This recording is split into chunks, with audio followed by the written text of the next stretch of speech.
ముందుగా ఈరోజు డిజిటల్ విధానంలో అత్యద్భుతంగా జరుగుతున్న మహానాడు వేడుకలో తెలుగుదేశం పార్టీ నూతన వర్కింగ్ ప్రెసిడెంట్ నారా లోకేష్ గారు మహిళలకు పార్లమెంట్లో చట్టం ఆలస్యం అయినప్పటికీ కూడా రాబోయే ఎన్నికల్లో 33% మహిళలకు రిజర్వేషన్ ఇస్తాము అని దేశంలోనే అందరికన్నా ముందుగా మహిళలకు అత్యంత గౌరవం ఇచ్చే పార్టీగా తెలుగుదేశం పార్టీ ఈ నిర్ణయంతో గుర్తించబడినందుకు ఇటువంటి చరిత్రాత్మక నిర్ణయాన్ని ప్రకటించిన తెలుగుదేశం పార్టీ అధ్యక్షులు చంద్రబాబు నాయుడు గారికి, వర్కింగ్ అధ్యక్షులు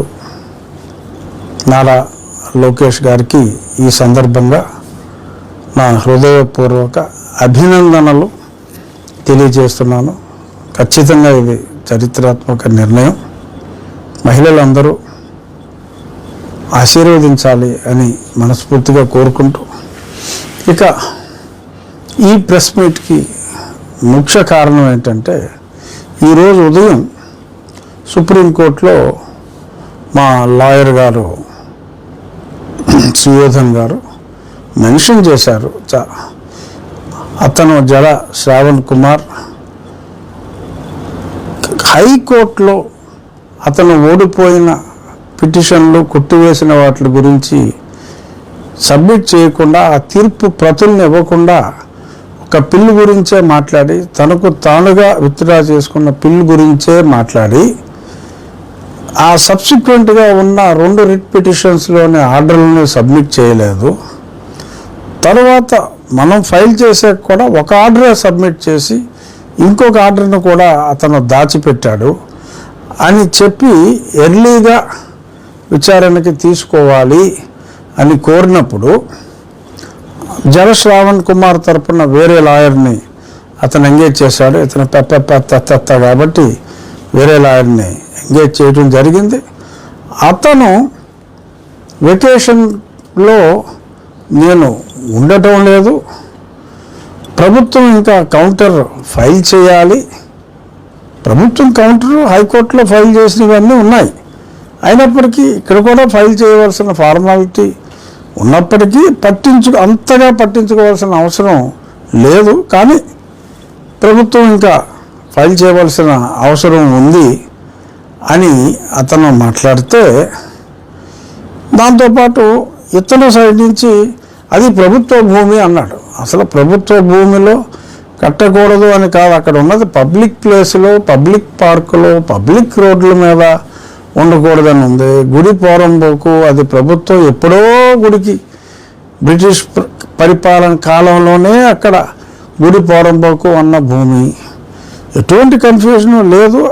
ఆ లాయర్ నేను ఉండలేకపోతున్నాను అని కోరితే ఇస్తే, దానికి జడగాడు రఘురామకు షాక్ ఇచ్చిన సుప్రీంకోర్టు, ప్రభుత్వ భూమిలో ఎలా కడతారు అని ప్రశ్నించిన సుప్రీంకోర్టు, అరే అసలు అన్న తినే వ్యక్తి ఎవడో కూడా ఇన్ని పచ్చి అబద్ధాలు ఆడడం, వాడు ఎన్ని అబద్ధాలు ఆడాడో అక్కడ జరిగింది రికార్డ్ చేయడం జరిగింది. అది ఇప్పుడు నేను ప్లే చేస్తా, విజ్ఞులైన ప్రేక్షకులు చూసి వాడికి బుద్ధి చెప్పండి. ప్లే చేయి, చూడండి జాతగా. Okay, 3 minutes. Yes, this is an application filed for modification and order minutes. A public interest litigation has been filed in Andhra Pradesh High Court minutes, challenging a reconstruction of a temple minutes. Now, by concealing the multiple writ petitions filed, the dismissal of his writ petition, if challenges one order without annexing any of this document, your lordship granted status quo minutes. Now, what is the date of this today? Minutes. It was going on minutes. It is absolutely not okay. 13th of July. Minutes. Yes, section has been stopped in midway. All right, let it remain stopped. So rainy season as it is, more construction will go on during the rainy season. It's not like that. He has no locus. He's a politician. Very well. Under the garb of he's now he did a political campaign against the temple, and he obtained this status quo by concealing minutes. Can it be vacation minute at least? No. Minutes. You want in vacation? Yes, my lord. For the Lordship, I am appearing for the petitioner directly on July. No, we are not here in vacations. Next week, my lord. Next week I'm asking you. He is not in vacation. Next week he'll be on Monday, my lord. Tuesday, Wednesday, Thursday. The state has yet to file a reply, Lordship. The state is yet to file a reply. They are on record. I am the person. We are alleging that this is a government land. All right. Come in July on 13 July. Next. No, not in next. Any part of July. So అక్కడ జరిగింది అది.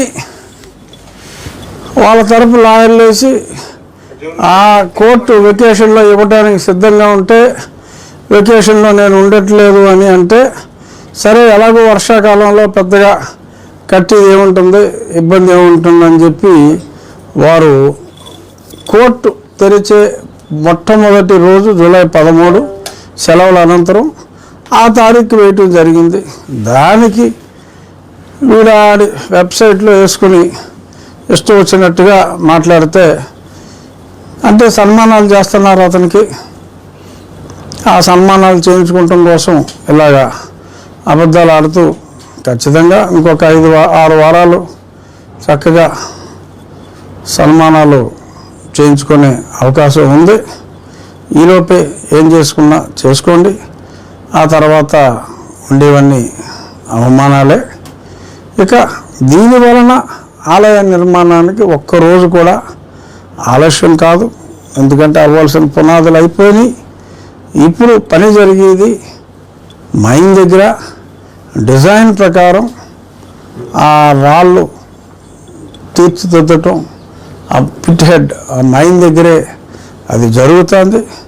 Supreme court తీర్పు ఖచ్చితంగా మనకు అనుకూలంగానే ఉంటుందంటంలో ఎటువంటి సందేహం లేదు. ఆ తర్వాత ఎలక్షన్ మొదలవుతుంది. అనుకున్న సమయానికే ఆలయ నిర్మాణం కృష్ణశిలతో ఖచ్చితంగా పూర్తవుతుంది అని చెప్పి రామభక్తులందరికీ తెలియజేస్తున్నా. ఇక తెలుగు వీర లేబరా అనబడే ఆ ఫోరం స్థాపించటం జరిగింది. చాలా చక్కటి రెస్పాన్స్ వస్తుంది.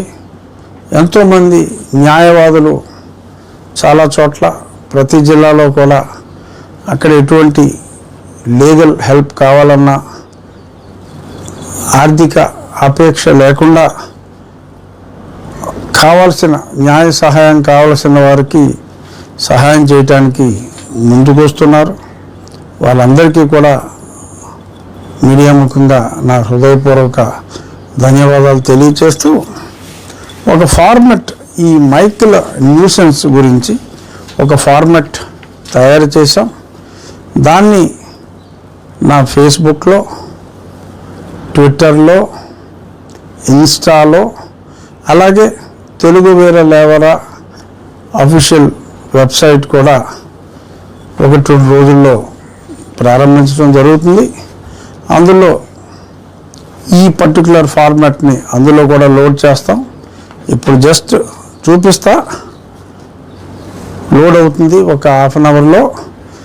ఎక్కడైనా సరే మీకు ఈ శబ్ద కాలుష్యంతో న్యూసెన్స్గా ఉంటే మీ నియర్ బై పోలీస్ స్టేషన్లో కంప్లైంట్ ఇవ్వండి. వాళ్ళు చర్యలు తీసుకోకపోతే ప్రతి దగ్గర ప్రతి వారం ప్రభుత్వం వారు కలెక్టర్ ఆఫీసులో కండక్ట్ చేస్తున్నారు redressal public grievances redressal system PGRS. ఆ PGRSలో కంప్లైంట్ ఇచ్చినా కూడా ఈ సమస్యకి పరిష్కారం లేకపోతే ఖచ్చితంగా మనం దాన్ని న్యాయస్థానం దృష్టికి, ఇటువంటివన్నీ కూడా క్రోడీకరించి, ఎందుకంటే ఇంకొక 15 రోజుల్లో కోర్టు రీఓపెన్ అవుతుంది, వచ్చే నెల 15 నుంచి. ఈలోపు మీకు న్యాయం జరగకపోతే ఇవన్నిటిని క్రోడీకరించి హైకోర్టులో ఫైల్ చేసి, ఎవరైతే అతిక్రమిస్తారో ఈ నియమాలు వారికి చట్ట ప్రకారం ₹1,00,000 జరిమానాతో పాటు 5 సంవత్సరాల వరకు కూడా జైలు శిక్ష విధించే ప్రొవిజన్ చట్టంలో చాలా స్పష్టంగా ఉంది. కనుక మనం ఈ స్పీకర్లకి దూరంగా ప్రశాంతంగా దేవాలయం కావచ్చు, చర్చిలు కావచ్చు, ఎక్కడైనా ఈ లౌడ్ స్పీకర్ అనేది చట్టవిరుద్ధం. కొన్ని పరిమితులకు లోబడి కొద్ది రోజులు ఇవ్వచ్చు. పర్మనెంట్గా ఎక్స్టర్నల్ లౌడ్ స్పీకర్లో పెట్టే అధికారం, ఇచ్చే అధికారం కూడా ఎవరికీ లేదు. సో కాబట్టి ఉండి నియోజకవర్గంలో, నేను ప్రాతినిధ్యం వహించే ఉండి నియోజకవర్గంలో అన్ని ప్రార్థనా మందిరాల దగ్గర ఎక్స్టర్నల్ లౌడ్ స్పీకర్స్ని సమూలంగా నిర్మూలించటమైనది. సుఖశాంతులతో మా నియోజకవర్గ ప్రజలు ఉన్నారు. కాబట్టి ఎవరికి ఇబ్బంది అనిపించినా ఖచ్చితంగా మీ స్థానిక పోలీస్ స్టేషన్లో కంప్లైంట్ ఇవ్వండి అని చెప్పి కోరుకుంటూ, ఆ ఫార్మెట్ చూపిస్తా. మీ ఫిర్యాదుదారు వివరాలు, కింద ఆ సంస్థ వివరాలు, ఇదంతా కూడా ఒక ఫార్మెట్ ఉంది. ఇది జస్ట్ ఫిల్ చేసి ఆ 2 వివరాలు మీరు సంతకం పెట్టి పోలీస్ స్టేషన్లో ఇవ్వండి. ఇది ఫోకస్ చేయండి. Very simple.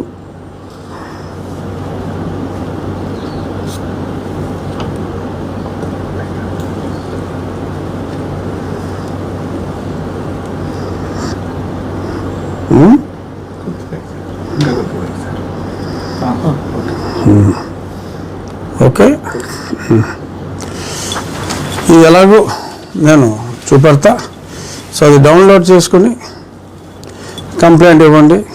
ఖచ్చితంగా చర్యలు తీసుకోకపోతే ఆ పోలీసు వారి మీద చర్యలు తీసుకుందాం. ఇది పవన్ కళ్యాణ్ గారి మినిస్ట్రీకి కూడా సంబంధించిన విషయం. పొల్యూషన్ కంట్రోల్ బోర్డు వారు ఈ విషయాన్ని పెద్దలు పవన్ కళ్యాణ్ గారి దృష్టికి కూడా నేను తీసుకెళ్తాను.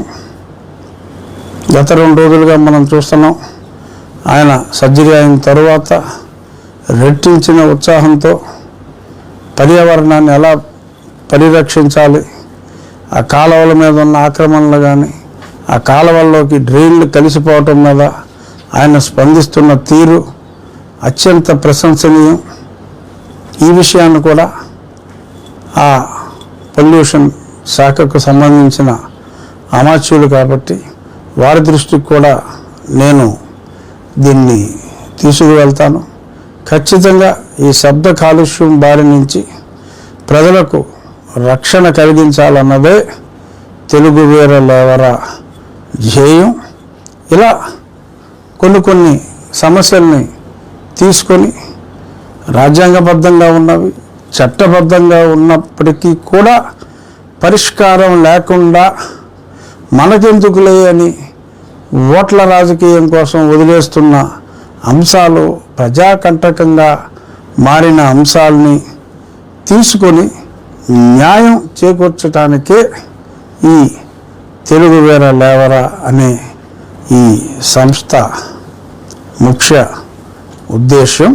సో కాబట్టి సమాజ శ్రేయస్సు కోరుకునే వారందరూ కూడా, ఇది ఏ పార్టీలకి సంబంధించింది కాదు, అందరు వ్యక్తులకి, సమాజ శ్రేయస్సు కోరుకునే అందరు వ్యక్తులకి సంబంధించిన సామాజిక అంశాలని స్పృశించే ఒక ప్రజా వేదిక మాత్రమే. సో కాబట్టి అన్ని పార్టీలకు సంబంధించిన వారు కూడా ప్రజా శ్రేయస్సు దృష్ట్యా ఇందులో భాగస్వాములు కావచ్చు. భాగస్వాములు అంటే మీ సమస్యని ఇందులో ప్రస్తావించినా కూడా ఖచ్చితంగా మీరు ఇందులో భాగస్వాములు అయినట్టే. దానికి సొల్యూషన్ ఇవ్వగలిగి ఆ ప్రజల తరపున మాట్లాడగలిగితే మరింత బాధ్యత వహించి మరింత భాగస్వామ్యం తీసుకున్నట్టు. ఇది ఏ ఒక్కడి వల్ల ఇది కాదు, అందరూ సమిష్టిగా ప్రజా శ్రేయస్సు కోరుకునే వారందరూ సమిష్టిగా కృషి చేసి ఇటువంటి ఈ మైక్ లాంటి సమస్యలు ఎన్నో ఉన్నాయి సమాజంలో. అటువంటి వాటిలన్నిటికీ కూడా మనం ఒక సొల్యూషన్ చూద్దాము అని చెప్పి విన్నవిస్తూ మరొక్కసారి మహానాడు సందర్భంగా ఈ చరిత్రాత్మక నిర్ణయాన్ని తీసుకున్న తెలుగుదేశం పార్టీ హైకమాండ్ చంద్రబాబు నాయుడు గారిని, నారా లోకేష్ గారిని అభినందిస్తూ రేపు యుగ పురుషుడు స్వర్గీయ నందమూరి తారక రామారావు గారి జన్మదిన వేడుకలు తెలుగు వారందరూ కూడా గర్వంగా జరుపుకుందాం అని తెలియజేస్తూ జోహార్ ఎన్టీఆర్.